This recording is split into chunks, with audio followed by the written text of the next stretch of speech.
the naked boot part of the red zone package for you? I thought it looked pretty good.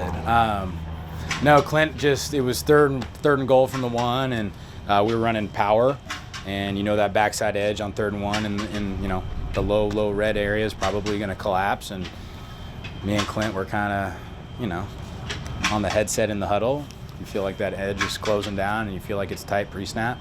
Give a really good fake and get to the front pylon. Is that something you don't tell the running back? I didn't tell anybody, yeah. I kind of just was like, in my mind, this is what we're going to do. And at that point, it's all on you. Get in or you don't. Jake, I know you obviously went through the proper procedures, but was there any doubt in your mind that you wouldn't be back at practice right after the procedure? Yeah. So the doctor, obviously everything, she did a great job. Dr. Sharma, she did a great job. Had a 2-centimeter hole, had to go a little deeper. Everything's taken care of, but she put 32 stitches, as I was telling Nick the other day, in my cheek, and just basically wanted to sew it a little tighter because she didn't want me to practice Wednesday through Friday, just because she thought if I had too much blood flow or my heart rate got too high, my stitches would kind of burst, and it's a whole nother nightmare you're dealing with. So she looked at me and told me that I wasn't gonna be able to practice, and I looked at her and she put a couple extra in there and put some steri strips on for the game and made it happen. It's a long way from my heart. How does it feel at this point? It feels great. I think it's, 10, 11 days from when she did it. Feels great. It's a little sore still. I'm doing some laser and stuff on it just to try to help the wound heal a little faster. But other than that, I'll have a little scar there, and hopefully it fades over time. But just trying to take care of it and just close it up, and off away we go. Where do you feel like you've made the most progress this summer? I was telling Nick earlier, I feel like diagnosing what's happening and how I need to process things. I feel like when you get more and more comfortable in the system, in the protections, what the offensive line is making in protection, you start seeing things a little faster, and you can get to your progression a little quicker.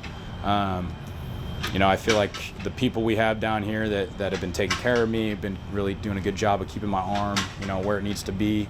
Doc Ray's been doing a really good job. I feel, twitchy. My arm feels loose. I feel like I've been throwing it more accurate. And I think one thing I'll credit Janocko here. My feet feel so much more controlled. I felt like my feet are twitchy, and sometimes I'd get outside of my framework.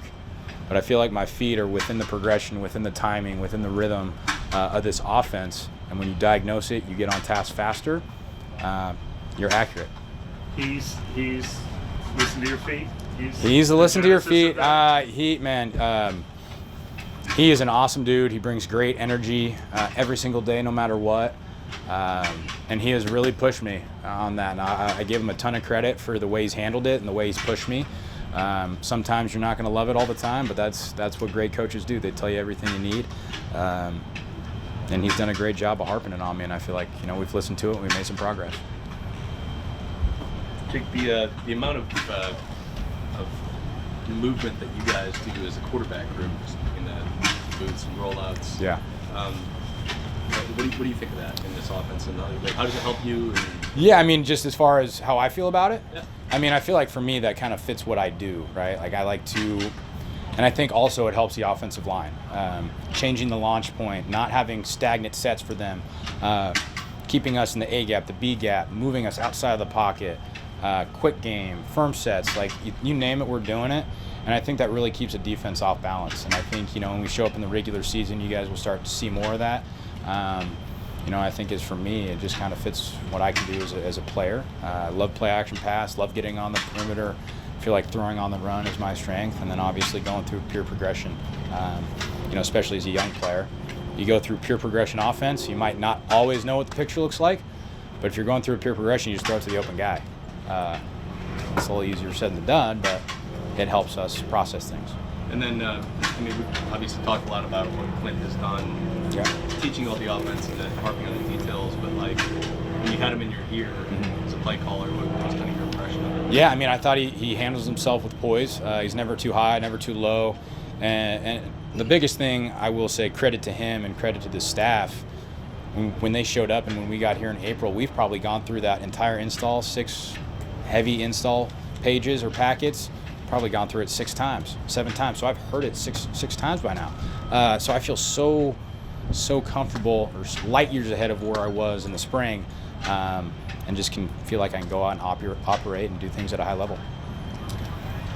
Forward to going back to the Bay Area. And I'm looking forward to go back to the Bay, but I told Aaron I am fired up to get back to Louisiana. I was telling Derek too. I mean, like, feels like I haven't been there in 2 or 3 months. Go be, back in front of the fans. Have a couple open practices. Have them feel the energy and what this offense can bring, and just let them know we appreciate them, right? And let them know that we're excited to be back, excited to go win some games.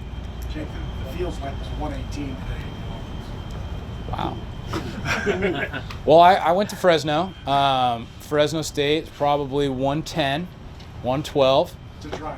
Yeah, it's all right. A little heat. Adversity is good for you. It only makes you better. Anyone else? That's it. Thanks, guys. Thank you, guys.